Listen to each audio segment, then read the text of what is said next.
New Thinking Aloud is presented by the California Institute for Human Science, a fully accredited university offering distant learning graduate degrees that focus on mind, body, and spirit.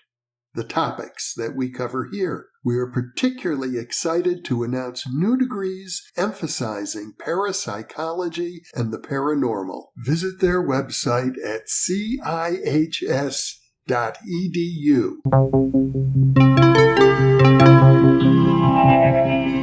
Thinking Aloud. Conversations on the leading edge of knowledge and discovery with psychologist Jeffrey Mishlove.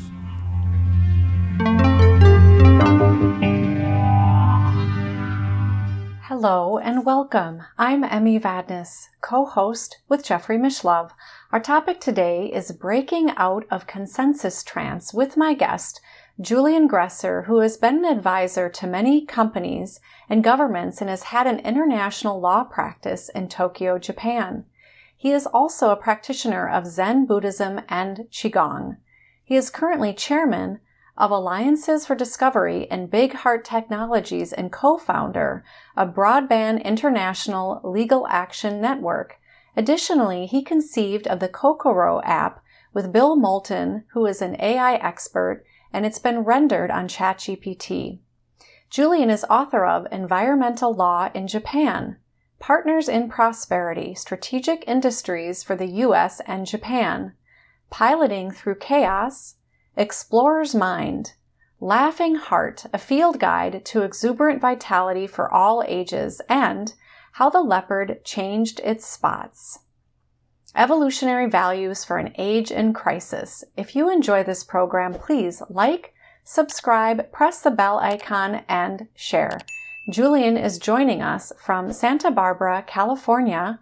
Now I'll switch over to the internet video. Welcome, Julian. It's a great pleasure to have you with me on New Thinking Aloud today. Well, thank you very much. I'm delighted to be here. You have been a guest several times on New Thinking Aloud, and in your previous interview with Jeffrey Mishlove, you talked about navigating in an age of chaos, and I'll link to that interview in the upper right corner of the screen. Today, we're going to discuss breaking out of, breaking free, or awakening from the consensus trance. To get us started, what is a consensus trance? Consensus trance refers to a phenomenon in which collectively we share a view of reality that often is how can I call it, less rich in its understanding of alternative reality. And it's based on a kind of subtle negotiation in which I say to you, Emmy, if you believe my version of reality, I agree to believe yours. And collectively, we go to sleep. Consensus trance is related to the notion of collective blindness. I came upon this term actually from the work of Charles Tart. And he referenced the encounter that Captain Cook had with the native population when he anchored his man of war in Botany Bay. So there's this huge man of war resting in the harbor, and the local people, according to his own diaries, which I've read, there was no reaction at all. People just went about their daily lives, having their supper. Kids were playing. But meanwhile, there's this man of war right in the harbor. But then when they set down to rowboats, the population had canoes. And so they could connect the idea of canoes. And they looked through the canoes and they see this gigantic apparition. And a great alarm was raised. So the thread that brought them to the realization of which what they were having was a negative hallucination. They filtered out the apparition, the man of war. So I thought that was absolutely fascinating. And then I saw that Stanford had done, I believe it was the Stanford experiment, various experiments on habituation. they ask viewers to count the number of exchanges of a basketball, for example, and then somebody runs out in a gorilla outfit and kind of does like this and then runs away. And they ask people whether they noticed anything strange. And I think most of the respondents said, no, there's nothing strange. There was 10 exchanges of the basketball. So, I mean, in a way, this is a nice introduction because there are gorillas, people in gorillas and in outfits and phenomena that are just waving right in front of us all the time, and we filter them out. Now, this actually brings us to a really interesting subject, which we can discuss perhaps later in the interview, is because there's a dark side to all of this. In other words, we're filtering out danger and risk. But there's a very positive side of what might we explore? How might our lives become enriched if we, as you use the word, break through, or if we emerge from sleep and see alternative possibilities here, right in the moment. Is consensus trance related to hypnosis? Hypnosis, as I understand it, is an intentional practice whereby you induce a subject into an altered state of awareness or consciousness. Consensus trance is whereby communities of people, however defined, small or large, consciously, but mainly consciously and unconsciously, decide to not pay attention or not act. So there's an important difference. The word negative hallucination, failure to see, is often used in the context of consensus trance or collective blindness. Is it possible that we are, in the term of hypnosis, being hypnotized by something intentional in times in our society, or is it something coming from within us? Here I have to explain a little bit about how I got involved in this and how these issues are coming up in a very real and practical way. Because as a practicing international environmental public interest lawyer, this is a very real and urgent issue when you have a community that is, for example, I'm very involved in legal cases and litigation in the courts to try to bring awareness of the health consequences and fire risks of 5G, and particularly cell towers. We write a letter. I'll give you a concrete example. We write a letter to the FDA, to the CDC, to the National Institutes of Science and Technology, to point out science and I think it's called environmental health science, part of NIH, and point out that not only people who have been perfectly healthy in this country are now becoming sick, but people who have chronic illnesses, heart disease, cancers, diabetes, their conditions are becoming greatly aggravated by exposure to non-ionizing radiation from all this electricity.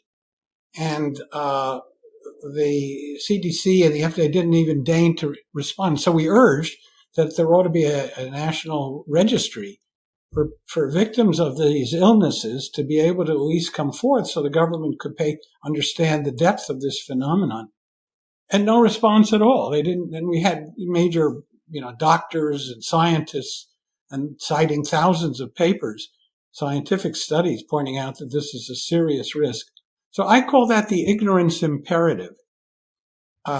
Here's a concrete area of collective blindness actively induced by the federal government, not only in this country, but even the World Health Organization is compromised. So there's a very strong legal, cultural dimension, which at the macro or community level is inducing collective blindness, a failure to recognize a serious man of war right looming right before us. how do we recognize that we are in this consensus trance, and what can we do to awaken from it or break free from it? There are all different kinds of consensus trances. I gave a very large, perhaps dramatic example.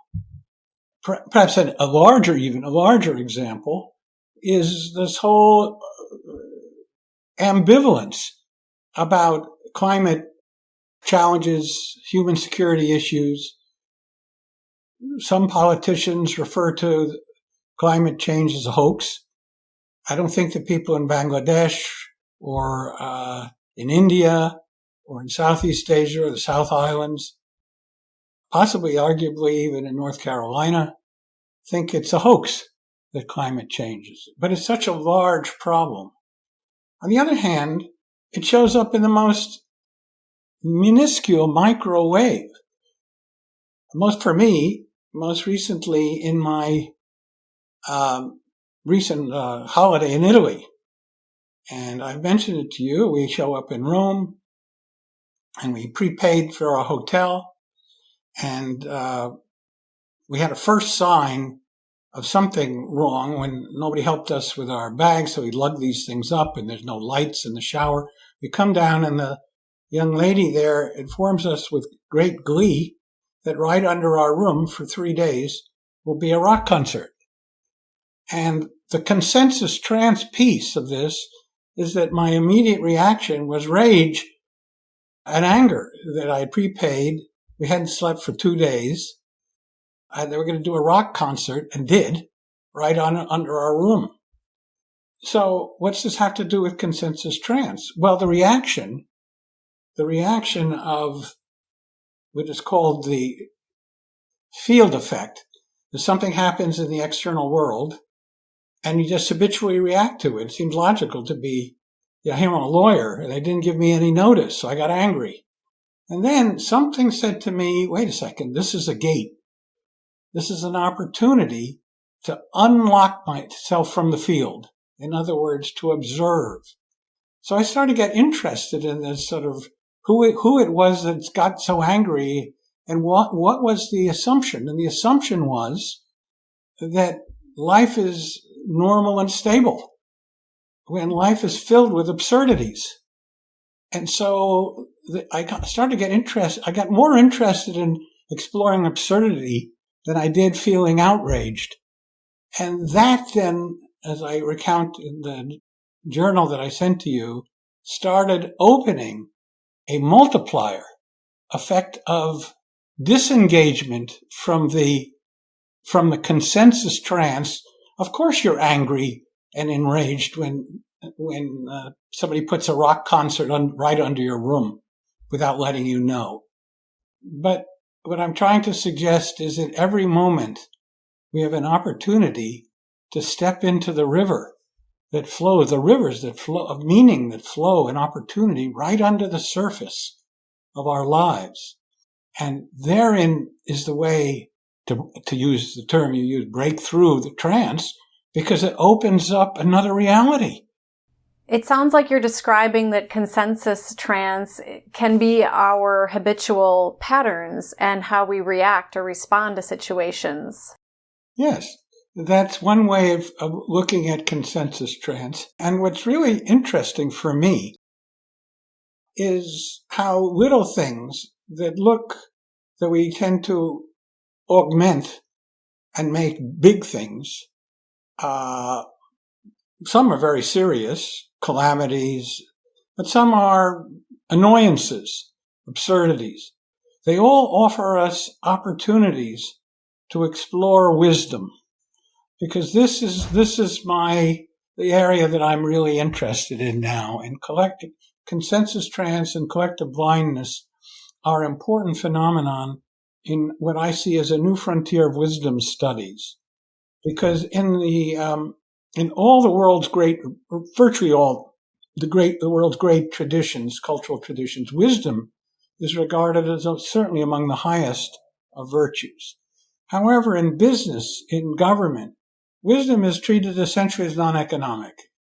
And the implication and effect of that is it has zero practical value. It's a virtue. It's the realm of philosophy and poetry.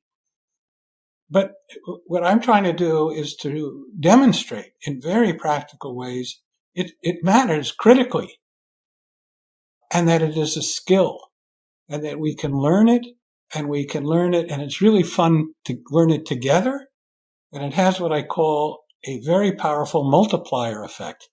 In other words, it cascades, just like resilience cascades, of which it's very closely related to.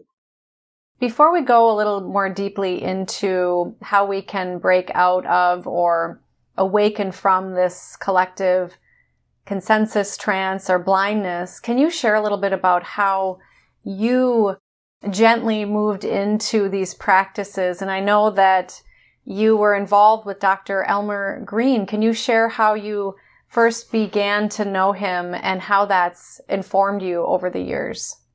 Yeah, he was a very interesting, wonderful man who began as a physicist and was very interested in UFOs, and then he got a PhD in psychology.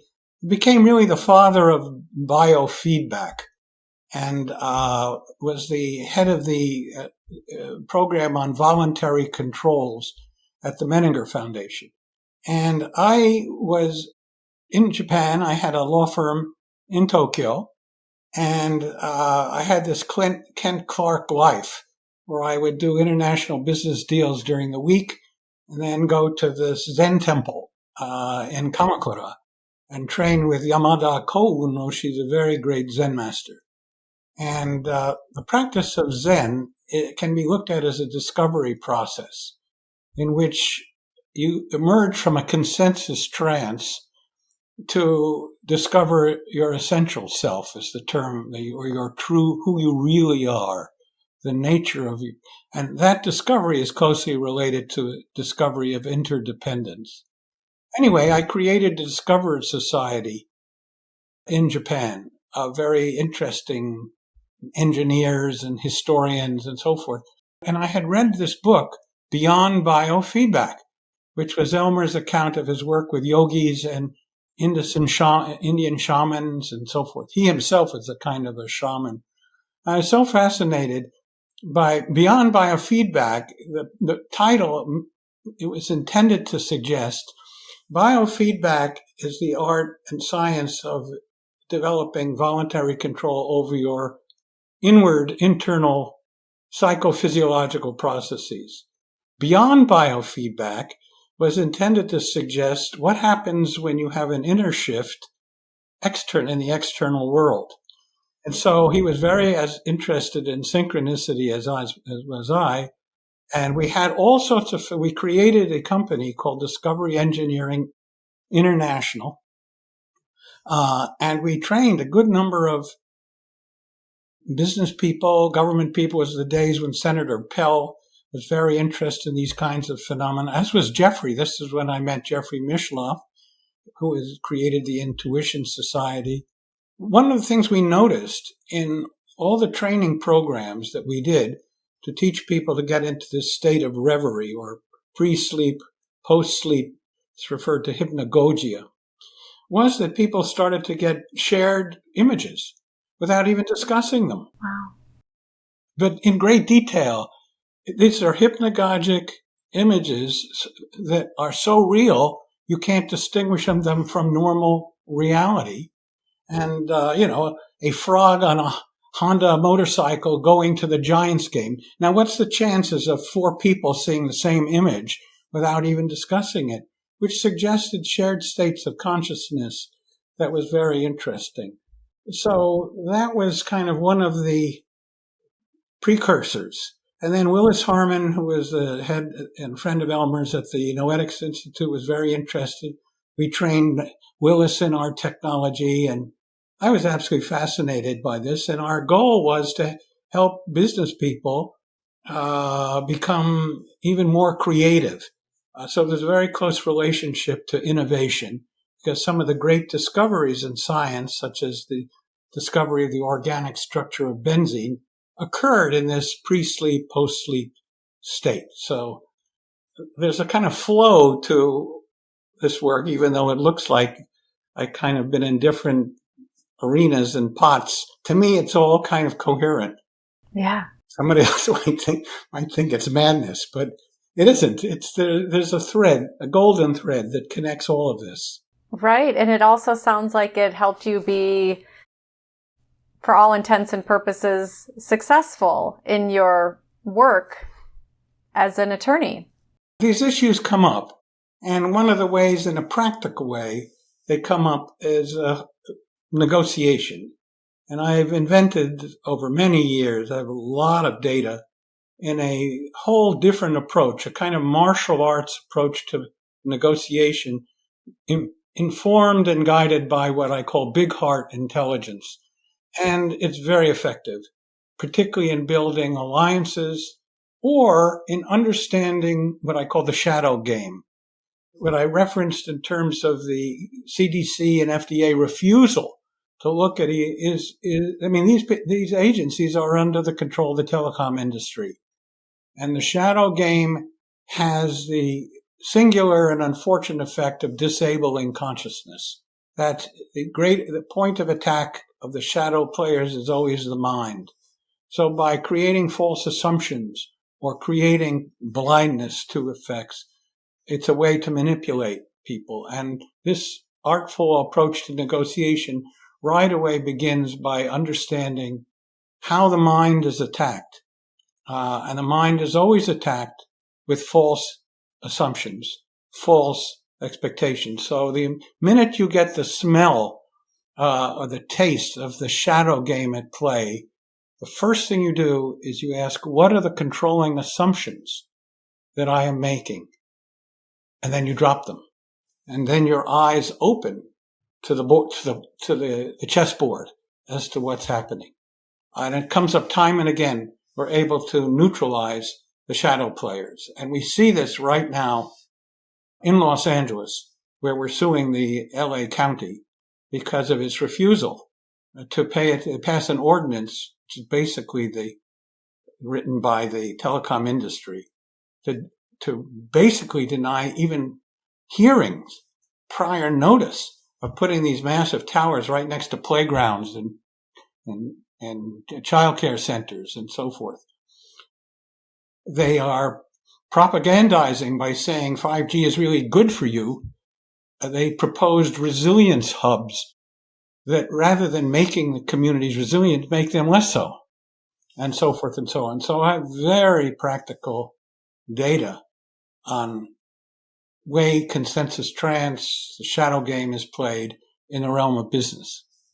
Well, you just mentioned how organizations who have large influence, deep pockets, can essentially manipulate, propagandize their agenda, which then can add to a person's sense of what is real, authentic, and the collective, this consensus trance, right? Yes, that there are many factors that are at play. Yeah. The United States, many millions of people are despairing, are feeling, first of all, there's an economic crunch. I mean, the elites don't notice this, but the average working person does. The price of eggs, the price of meat. Now, this is real stuff. Yeah, the groceries just keep going up and up. Groceries, I mean, so economic necessity is really on everybody's mind. People are also tired and worn out, and many in business are burned out. And then there's a huge gap, which has been for many years since the Industrial Revolution, becoming more acute, of a disparity between what you really are passionate about in your life and how you earn a living. Yes, the soul's purpose, that as you say, the essential self. Not everybody feels they can have what they might perceive as the luxury to align with that. And AI, whereas I believe, and in the apps that perhaps we touch a little bit on, we've created around enhancing wisdom, but AI is a formidable force And many people, as you know, are going to lose their jobs. They're going to be replaced, which again, if you look at the idea of resilience, on one hand, it's a catastrophe. On the other hand, is a gigantic opportunity to reskill. And what we're suggesting is that wisdom is going to be one of the critical skills. Businesses today, take one of the major securities firms, retaining good employees is a huge challenge. There's a lot of sort of flow. And so this is a critical wisdom challenge, both for the employer as well as for the employee. I'm suggesting there will be a whole new opportunity for people to bring closer how they earn a living to what really deeply matters to them. And a lot of it has to do with connecting their gifts to helping those that can employ them or work with them in a way that enriches and helps the community. Creating, as Michael Porter at Harvard Business School says, creating shared value with community. And the most powerful way, one of them, to break through or to emerge from consensus trance is the principle of paying forward. Paying forward means it's a karma yoga principle. You take the goodness that comes your way in life and you don't hold on to it. You pass it on without asking anything in return. First of all, resets your own psyche. So you become much more, as I said, field independent because you're not holding on to the fruits of your action. Pure Vivekananda karma yoga. But then it helps other people. So it enriches their lives. It reduces misery. It enhances the joy of their lives. And that creates an enormous multiplier effect. And when people are engaged in this way, productively and so forth, their hearts and their minds open, and they have the creativity, their natural light appears. And so it's a very positive feedback loop that one can create in which we can engender very easily and very rapidly. There may be those listening thinking, well, that sounds really nice and pleasant. However, I really need to get the edge in order to have an advantage and to provide for X, Y, and Z, or my children, or going to college. And that if I partake in that, I might not actually get ahead the way that I want to. The whole way in which the economic system is structured is an opportunity for exploring these issues. One model developed by Milton Friedman and won the Nobel Prize, who is quoted and misquoted for having said the greatest act of charity of a company is to put money in the pockets of the shareholders. So that creates a competitive, cutthroat model that is based on the ethical proposition that might makes right. I've got the power, I'll make money, I'll get ahead, and who cares about you? And I'm saying that is at the source of a lot of the misery that we're having. Now, there's an alternative economic model that is based on wisdom, that says, yes, it's important to develop skills. Yes, shareholders are important. Investors, they're putting money. These businesses are not going to thrive. But there are ways to create positive feedback loops, as Porter and others point out, by concerning ourselves with community, creating value for the community, and paying attention to the externalities, the costs, the pollution, social discord, and so forth of our actions, and that this can be drivers of innovation. For those who feel, well, this is all theory, what we are trying to do, particularly through this Kokoro app series that we're just in the process now of completing, is to give people a tangible sense, first of all, the benefits of increasing wisdom. Second of all, how you go about tracking and measuring, because we live in a world that unless you can measure it, people feel it's not real. And then third, how do you value? I mean, suppose you and I and Jeffrey and 1% of the New Thinking Aloud members we say, yes, this wisdom is interesting. Let's give it a try. And we work together and we produce an increase in our wisdom quotient within a month, let's say of 10%. Well, who cares? What's the value of that? Well, it turns out that we have certain tools to explore that, the value personally and economic to community is gigantic in financial terms.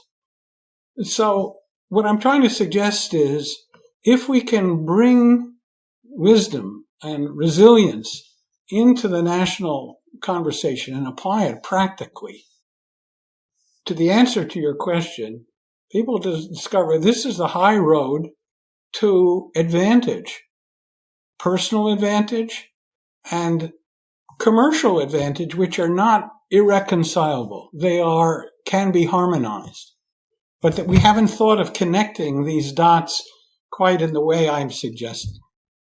I like what you're saying, and I wonder if we can explore a little bit about what are the causes of consensus trance? Well, we've touched on it at some level in this interview today. And one has to sort of look at, well, what kind of situation of consensus trance are we talking about? The consensus trance that I experienced at that Italian hotel is a different kind of consensus trance that the public in Santa Barbara is experiencing by the fact that nobody's paying attention to the wires that run for 70 miles. It's called the Goleta Lode Pocket, right through the national forest, Padres Forest, which is a tinderbox. You know, there's massive wildfires going on in California right now as we speak. And when I interview one of the battalion chiefs, fire chiefs, and I ask him, well, what are you doing about electrical fire risk? He says, it's not even our radar. That's a very different kind of consensus trance that the public says, well, the fire department knows what they're doing. The mayor cares. He's a reasonable person. So why, we needn't pay any attention. And even when you bring them to their attention, and when you show that there's a large benefit, community benefit in billions of dollars by paying attention to these things and financing them in innovative ways, nobody pays attention. So one has to sort of look at, but the causes of generally are the public is beaten down. There's a large amount of denial. I did an interview with a psychologist who works with trauma victims. So there's a massive amount of trauma in the public. Now, people who are traumatized, there's just not enough room to think about these kinds of issues. And so if you're beaten down and you have a sense of hopelessness, many people, let's not get into politics, but many people feel, one of my closest friends is now, and colleagues, he's highly fearful of this shift that's happened politically in this country. He's leaving the country. So a lot of people are giving up. I'm saying that I think there's huge opportunity. This is a message of hope that I'm trying to suggest. It's essentially apolitical.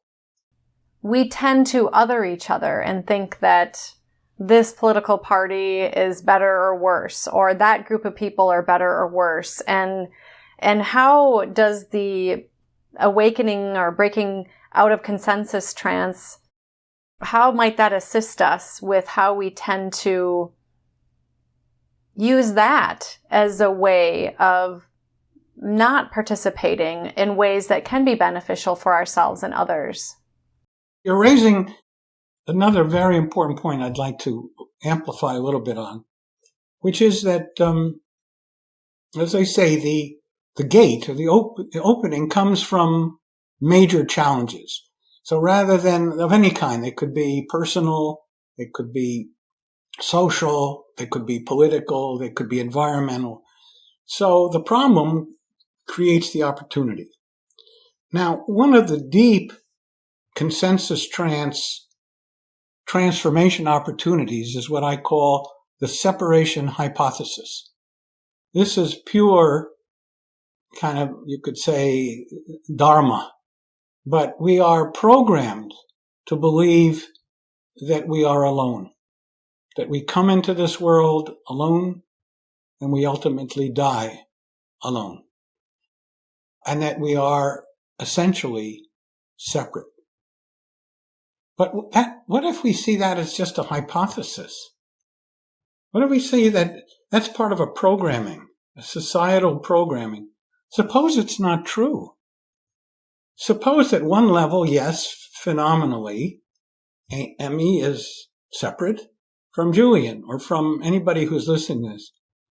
But if we start going, as I say, underneath the surface, and what happened in Italy for me, when we went to Sardinia, we visited something called Nuraghi, which is a 1900-year-old village.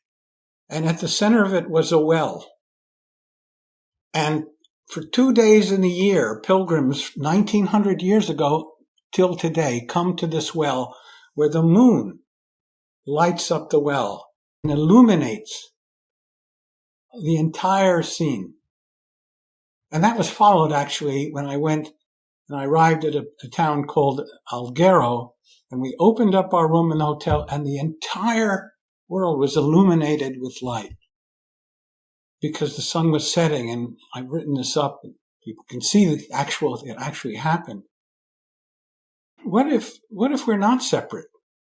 What if at an essential level, we all share the same heritage, the same experience, the same essential self? That when you drive along, as I have the causeway here in Santa Barbara, and you see that ring of palms, and you look at it and you feel it, not just only with your eyes, but with your heart. And the heart is the key to this. That all of a sudden, these palms are waving and spinning inside of you. So we are connected and interdependent in amazingly magical and wondrous ways. And if we come in touch with that, the separation evaporates. Another example of consensus trance giving way. And this illustrates the importance of reviving the humanities in the exploration of wisdom, because right now we're at the death of the humanities. Nobody's signing up in colleges anymore for the humanities. It's regarded as irrelevant.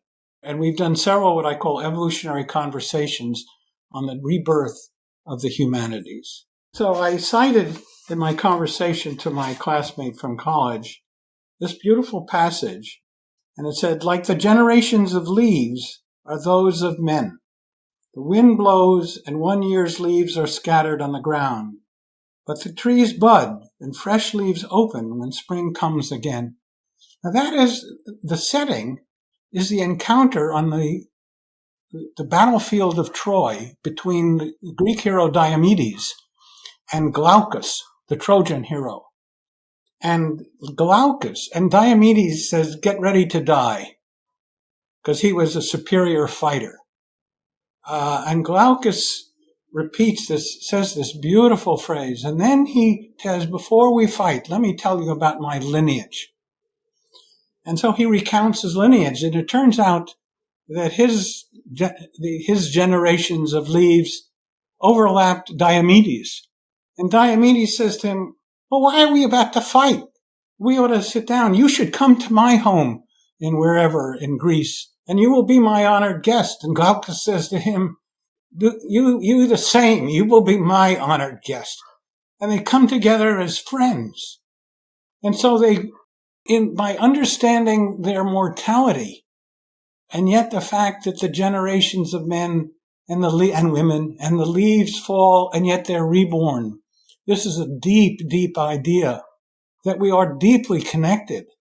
And if we can embrace that, it doesn't take, we don't need a metaphor of violence or huge amount of energy. It's a very subtle Taiji move, simply to look under the surface of things when they come and grip us.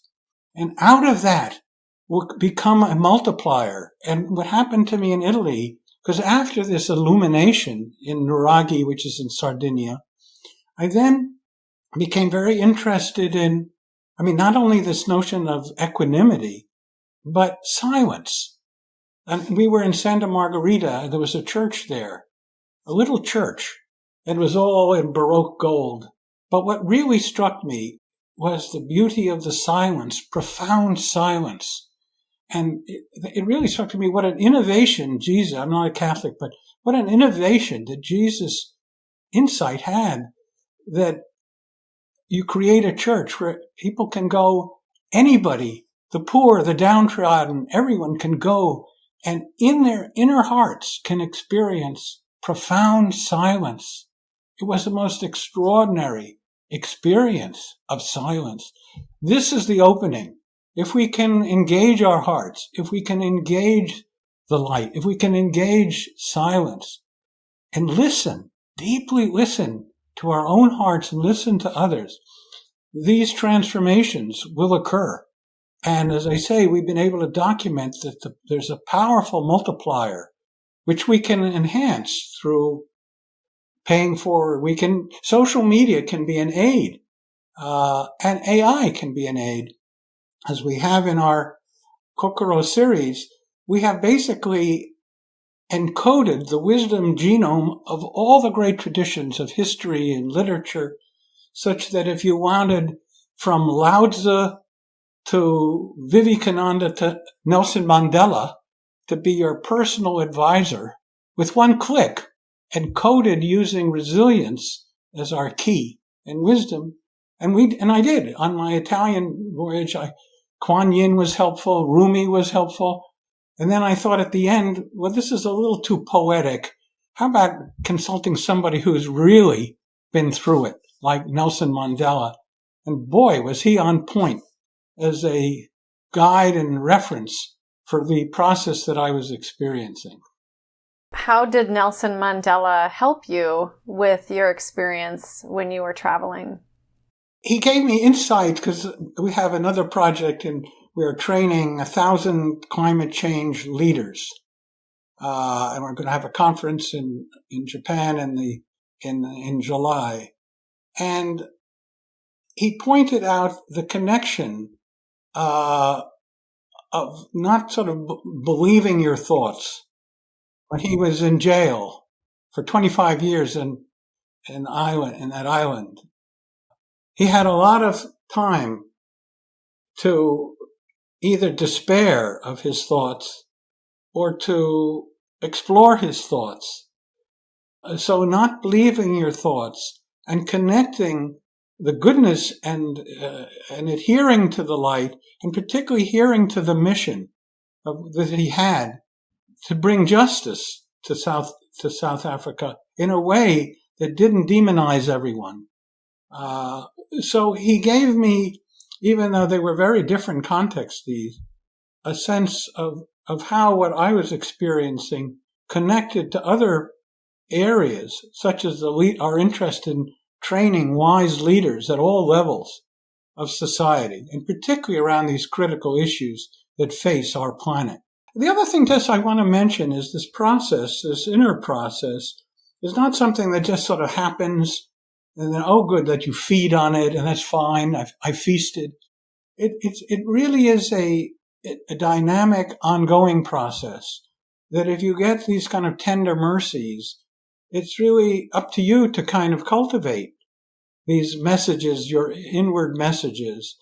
And what that does is induces a state of flow.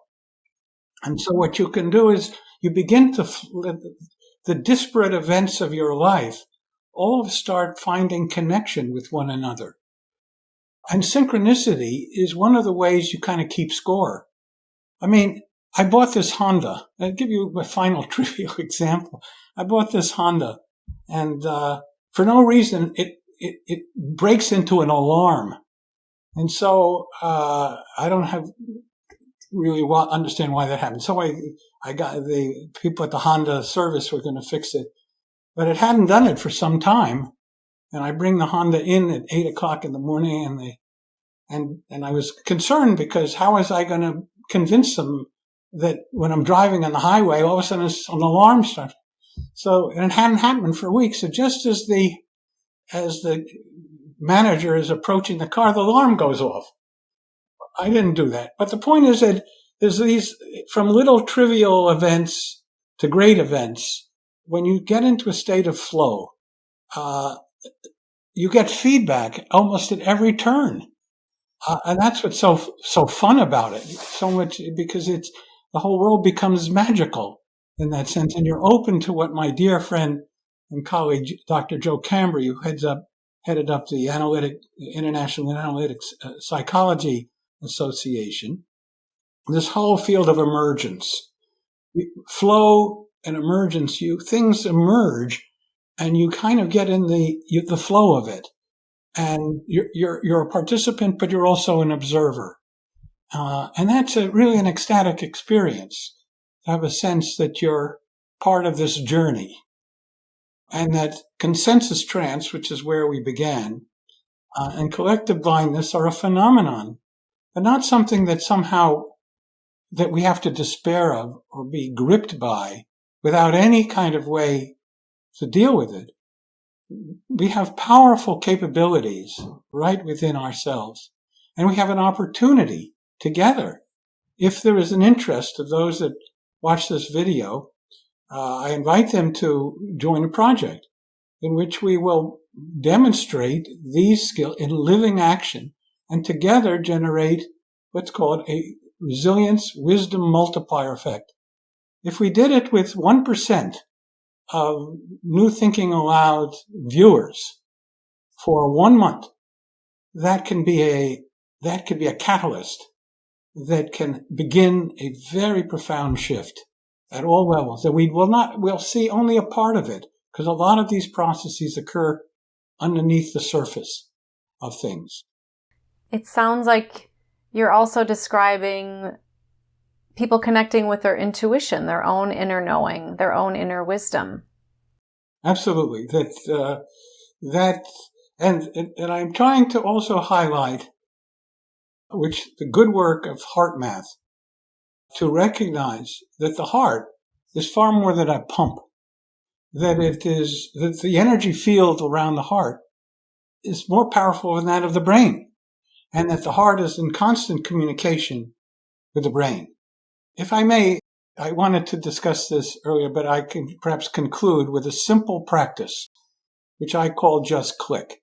And that would be a takeaway that everyone viewing this can validate what I'm saying in 3 minutes for themselves. So, but it doesn't take 3 minutes to describe it. The first is you just go like that, just click.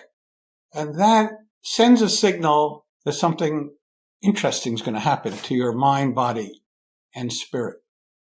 The next thing you do, and this is on my website, justclick.earth, I present it as a gift. You quiet your mind. So what is the secret that I learned from Li Junfeng, great Chinese Qigong grandmaster? How do you quiet your mind instantly? You quiet your heart. How do you quiet the energy field around your heart? You can breathe deeply. You can just let go, relax. You can take an image of the moon over a silent lake, which is on our website. So this is a place of refuge.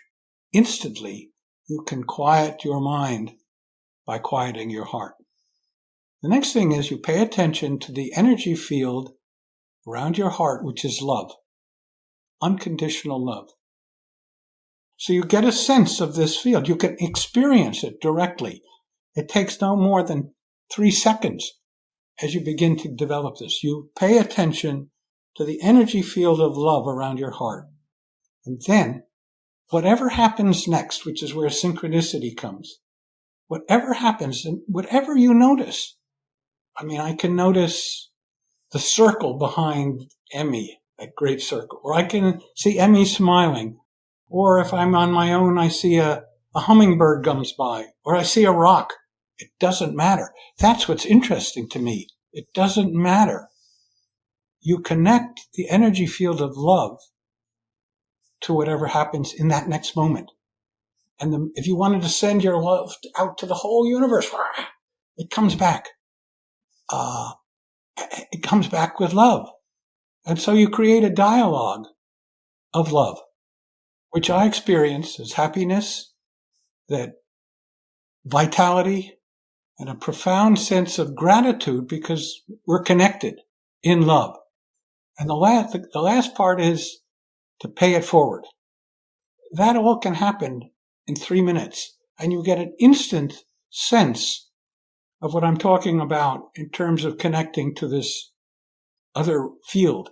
And consensus trance starts to soften its grip, and you open yourself to an entirely different reality living right here with you. Yeah.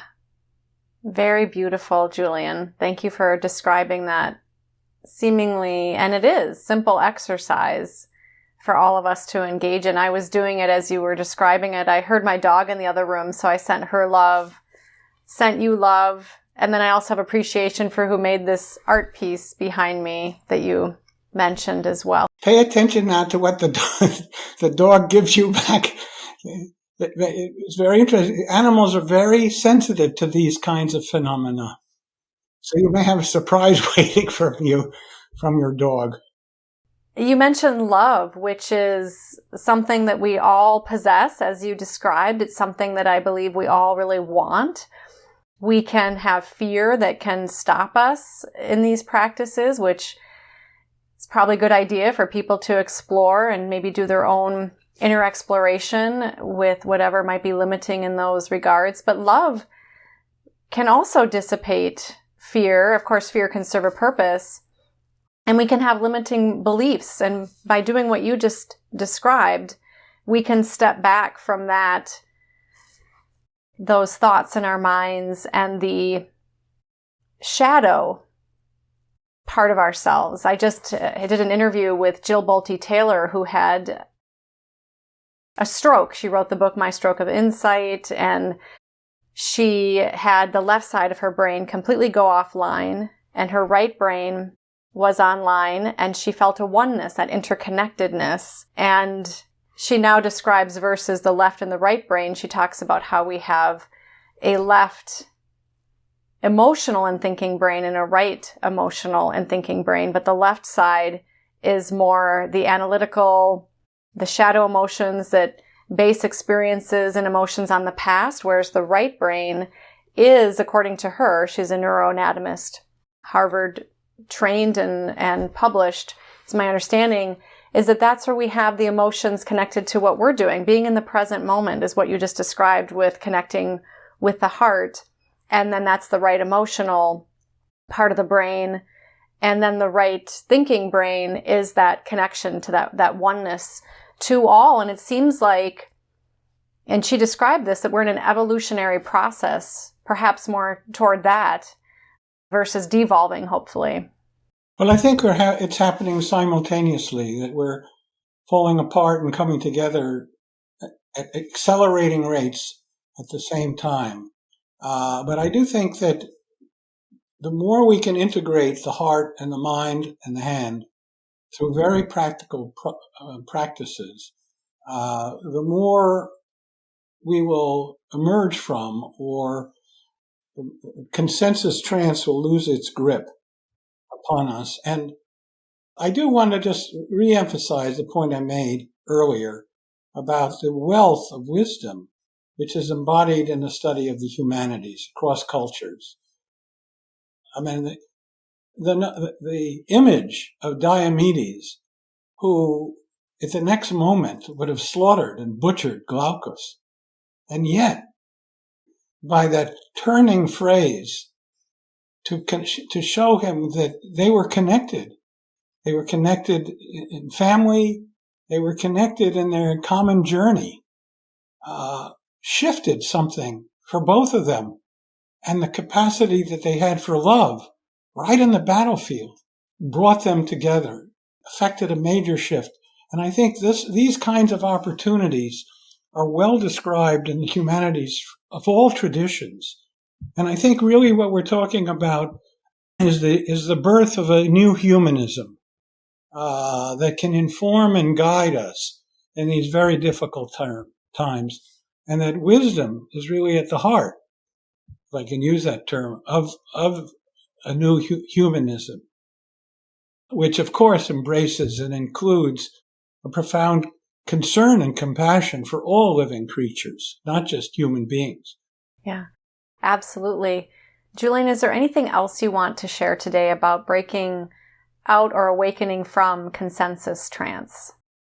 I just want to express my appreciation to you and Jeffrey for New Thinking Aloud, because you're creating a forum where these ideas can reach large numbers of people who are willing to listen and hopefully engage in a dialogue with us. As in most things in life, the phenomenon where we began our discussion today of consensus trance or collective blindness itself has a shadow and a light. And it's a matter of choice. We can choose to step into the river, as Heraclitus said. And if we choose to explore these phenomenon with an open heart, a discerning mind, that will affect our destiny, because we're affecting our character. The autobiography that I wrote, which is on my website, is called How the Leopard Changed Its Spots: Evolutionary Values for an Age in Crisis. And we assume that leopards can't change their spots. But I believe, as part of the leopard family, I was able to change character over time. We can change our individual character. We can change our community character. We can change our collective character by exploring these things. And so consensus trance and collective blindness afford a wonderful forum by which the issue of character and destiny. We're not passive slaves to some sort of mechanical, mechanism, deus ex machina. No, we have enormous choice over the events that engulf us today. And that I think if we exercise conscious and wise choice, we can affect our destiny individually, as communities, and our planet. Very beautiful. Thank you so much, Julian. And it's my pleasure to speak with you today. And I am very grateful to you. I know Jeffrey is as well. We're both very grateful to you. And thank you so much for all that you've shared today, for bringing your love, wisdom, and many years of lived experience in these practices to all of us. Thank you so much for being with me today. I deeply appreciate you and your work and the work of New Thinking Aloud. So thank you, and I thank the audience. You're very welcome. And for those of you watching or listening, thank you for being with us, because you are the reason that we are here.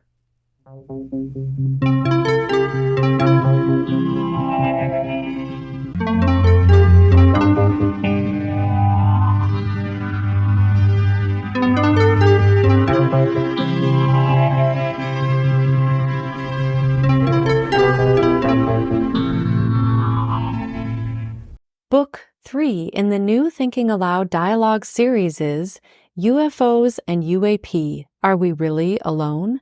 Now available on Amazon. You can now download a free PDF copy of issue 7 of the New Thinking Aloud magazine, or order a beautiful printed copy.